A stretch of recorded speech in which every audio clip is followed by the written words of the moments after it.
there's no way we could do this video without recognizing what you guys do every single Saturday.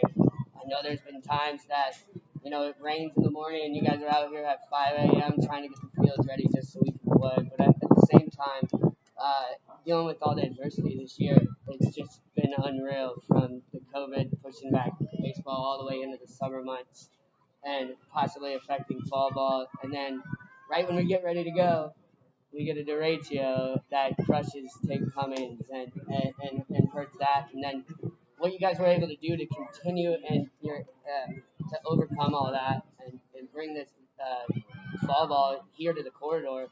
And honestly, I feel like this is one of the best years that we've played it. So, I know I've spoken to a number of coaches, but we really think not only what you guys do with Mount Mercy baseball program, but also what you do every day to make sure we can play. Through all that adversity that you guys have had to deal with and moving the venue and just all the COVID-19 protocols that you have to worry about, I start to think about you. I'm sure there's been some lessons that you've learned on how to successfully continue a program.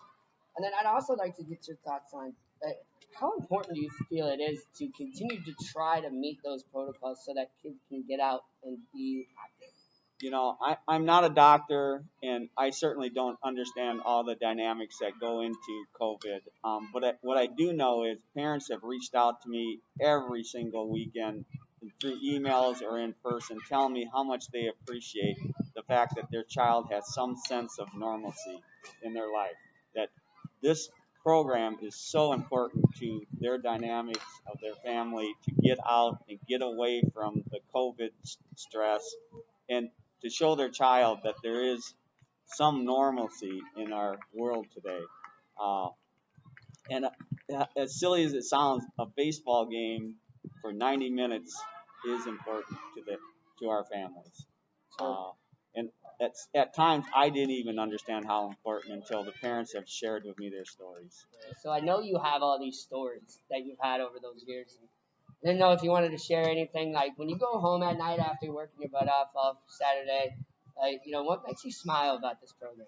Well, with my responsibilities with the city, I have the opportunity to oversee about 10 to 12 weekend tournaments during the summer. And during my experiences, I see the pressure that these young children have on their shoulders when they're playing a summer program.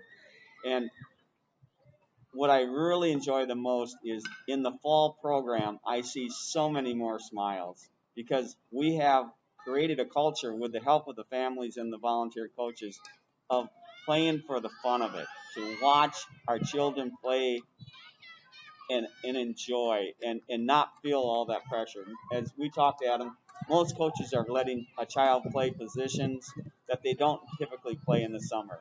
And they don't feel the pressure because the parents have bought into the fact that we're going to sit back and enjoy, and we're not going to yell, we're not going to scream, we're not going to try to coach from the stands. And the children pick up that. So they really, really recharge their batteries and find a new love for the game of baseball. And that's my biggest joy. But I will share a small, quick story.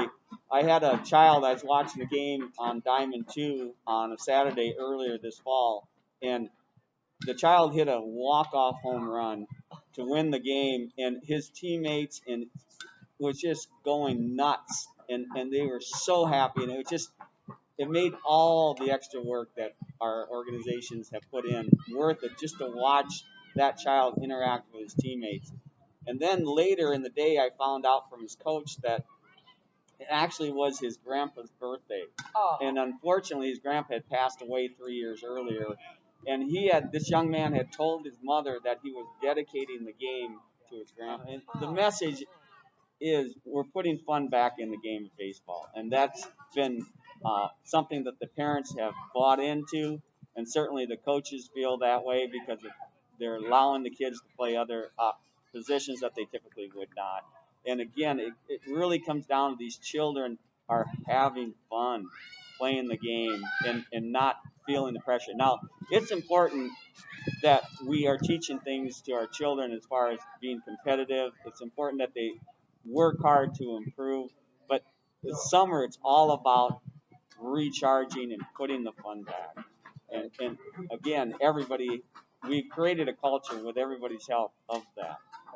And you can just feel it when you walk in to a complex in the fall versus what I feel when we walk in the summer. Absolutely. And then I know you guys noticed, but typically I'm wearing a different hat, but today these guys were nice enough to let me rock this Mount Mercy Mustang hat, right? Well, And then we got JJ here to talk a little bit about, like, I think it's amazing that, there was a couple years where I didn't even know that you guys were doing this, and then I looked behind the plate, and one of my favorite experiences was walking by on my way to third base, and I get to find out, like, hey, this kid plays shortstop, this kid's from Chicago and whatever. But I think it's amazing the amount of work you guys put in, and so we want to thank you too. But maybe talk to us a little bit about how this relationship start. Like, how did we get Cedar Rapids Parks and Mount Mercy together? we started 10 years ago with 12 teams, and right away our program grew the next year, and we reached a point where it's very, very difficult to grow if we don't have quality volunteers as far as umpires, and we have what we call free agent teams where we needed coaches. So it was a natural that I needed help. The Park and Rec department needed help, and Coach Dom had just started at Mount Mercy 7 years ago. Uh, so he reached out to me actually and asked what can he do, what could his program do to be more community involved. And we had heard about our fall baseball program and thought it was a good match. And sure enough, 7 years ago, Mount Mercy partnered with Cedar Rapids Parks and Rec, and it's a true partnership. And I've been very fortunate, Coach Dom and myself. Now I'm very fortunate to be able to call him a friend. We work so well together, and no matter how much I thought my involvement or the Parks and Rec involvement was to the program, what we've learned over the surveys, Adam, is that families love the Mount Mercy baseball players being part of the game. I mean, from umpires to grounds crew to coaching the free agent teams.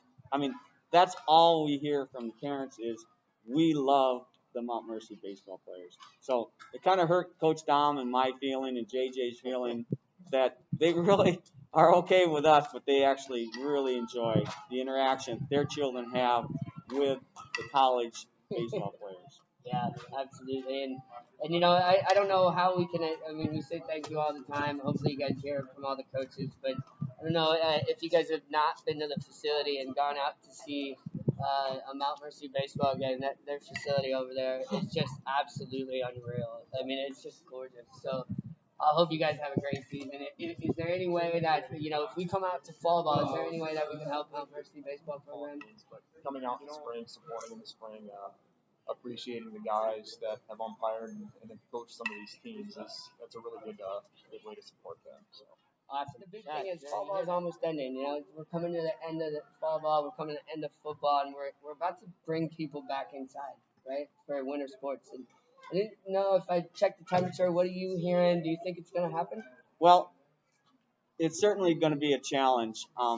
And as I will tell anybody is if it's important, which I think sports are important to our families and to our youth, I think that we need to figure it out. And I think that we should never take no simply at face value. I think there's always an opportunity to figure it out, find ways. It may not be the typical program that you're used to, but everybody needs to understand that we need to be flexible. But sports and inside programming is so critical to our families that we need to find a way. And if it can't work the way it did in 2019, we just got to figure it out. So my message is continue to work to find a solution. We all need this for not only our children but for ourselves to have opportunities to get away from this COVID stress. And again, if you work hard enough, you will find a solution. And so I would tell any family is keep asking questions, keep trying to be part of the solution, and realize that the leadership is really trying hard. We just need to try to figure it out together. That would be my message. So Adam, yes, we need, and the temperature out there as far as what we're able to do is, we've been told no a couple times, but I refuse to take that as an answer. We're going to find a way to get our families indoors.